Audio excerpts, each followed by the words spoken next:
I believe that the concerns that you raise apply not only to students who are matriculating to Iowa State, but to any boarding school.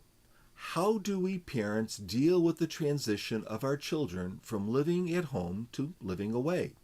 Of course, each child is different. Some are more willing to have regular contact with their parents, and some are less willing. The good news is that your child has already been living more independently than you may think, as he has gone through the natural progression from elementary school through high school. Don't forget that you've been teaching him life skills, and he's also been learning from your example all these years. He's not as naive as you may believe.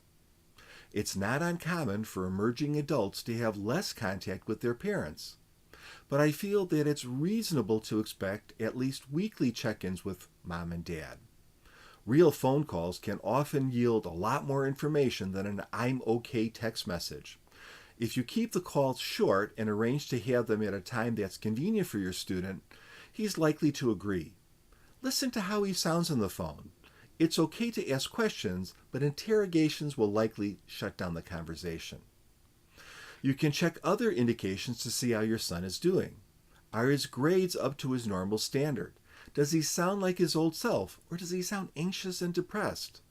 It's normal to be a little homesick during the first weeks of starting a new school, but more extreme feelings should raise your concern. Reading the school's online newspaper can give you a sense of life on campus, and you can even subscribe to the town's paper to feel more connected to local happenings. Your child may try new behaviors along with his new independence. Remember that this is normal as long as his actions are within the norms of his peers. Please don't forget that the university staff works hard to help students with these important transitions. If you convey to your son unconditional love and support, it's more likely that he'll be more open and honest with you. If you try to control his actions, he'll likely shut down.